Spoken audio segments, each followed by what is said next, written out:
কি বন্ধুরা, সামনে একটা লম্বা উইকেন্ড গেছে। যা ঝোল খেতে খেতে তো অবস্থাটা খারাপ। তো তার জন্য গরমে পেটের শান্তির জন্য এরকম একটা ঝোল বানিয়ে খেতে পারো শাকের।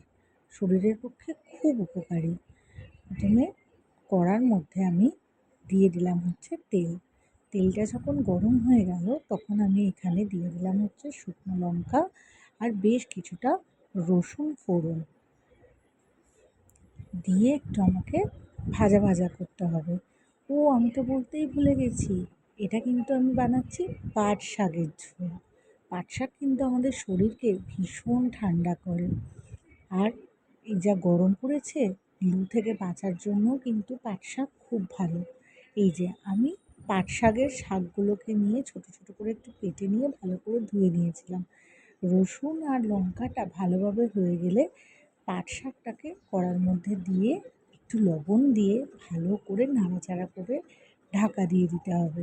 বেশ কিছুক্ষণ ধরে ঢাকা চাপা দিয়ে দিয়ে এটাকে রান্না করতে হবে। নুন দেওয়া আছে যেহেতু, সেই জন্য পাট শাক দিয়ে বেশ ভালো জল বেরোবে। আর আমাকে পাট শাকটা যতক্ষণ না গলছে, মানে যতক্ষণ না নরম হচ্ছে, ততক্ষণ এইভাবে ঢাকা চাপা দিয়ে দিয়ে রান্না করে যেতে হবে। এই শাক খেতেও যেমন সুস্বাদু, আর তেমন তো শরীরের জন্য ভীষণ ভালো। তোমরাও এইভাবে বানিয়ে খেয়ে দেখতে পারো, ভীষণ ভালো লাগবে। দেখো, আমি শুধু ঢাকা চাপা দিচ্ছি আর মাঝে মাঝে ঢাকাটা খুলছি, খুলে একটু নাড়াচাড়া দিয়ে নিচ্ছি। দেখো, যেহেতু নুন দিয়েছি, বেশ খানিকটা করে জল বেরোচ্ছে শাকটা দিয়ে। আর এই যে আমি ভালো করে শাকটাকে নাড়াচাড়া দিয়ে নিচ্ছি। খুব সুন্দর করে শাকটাকে আমি নাড়াচাড়া দিয়ে নিচ্ছি। একটু মাঝে মাঝে না যদি আমি নাড়া দিই তাহলে নিচেটা ধরে যেতে পারে, তাই জন্য এইভাবে যতক্ষণ না শাকটা সিদ্ধ হবে ততক্ষণ আমি, দেখো, এই মাঝখানে দুটো চেরা কাঁচা লঙ্কাও দিয়ে দিলাম একটু হালকা ঝালের জন্য। এবার আমার শাকটা যে কিছুটা সিদ্ধ হয়ে গিয়েছে, আমি এখানে বেশ কিছুটা জল দিয়ে দিলাম। জলটা তোমরা যে যেরকম ঝোল খাবে সে সেরকমভাবে দিতে পারো। আমি এখানে আমার যতটা দরকার সেই অনুযায়ী দিয়েছি। দিয়ে বাস, কোনো মশলা না, কিচ্ছু না। আর এবারে একটু সামান্য চিনি দিয়ে দেবো, যাতে একটু ব্যালেন্সটা হয় আর খেতেও যাতে সুন্দর লাগে। এবারে আমাকে ভালো করে ফোটার জন্য ওয়েট করে নিতে হবে।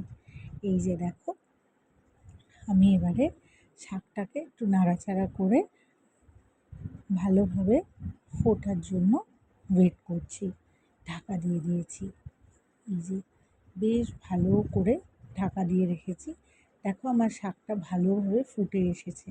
আর কিন্তু কোনো রকম কোনো মশলাপাতি আমি এখানে দেবো না। জানো তো, তোমরা এটা পাট শাকের বদলে কলমি শাক দিয়েও খেতে পারো, খুব ভালো হয়। আর জানোই তো, এইসব শাকগুলো আমাদের প্রেশার, সুগার সব কন্ট্রোল করে। তো আমি এরকম ঢাকা দিয়ে দিলাম। তো দেখো, আমার পাট শাকের ঝোল কিন্তু রেডি। একদম সামান্য তেল, কোনো রকম মশলা না, কিচ্ছু না। তোমরাও কিন্তু গরমের দুপুরে এই একটা এরকম একটু পাট শাকের ঝোল রাখতে পারো, শরীরকে খুব তৃপ্ত করবে। তো দেরি করো না, তাড়াতাড়ি বানিয়ে ফেলো আর আমায় জানিও কেমন হয়েছে। তো আজকের মতো এই অবধি, দেখা হবে পরের একটা ভিডিওয়। ততদিন সবাই সুস্থ থাকো, ভালো থাকো, বেশি বেশি করে রান্না করো, খাওয়া দাওয়া করো, আনন্দ করো।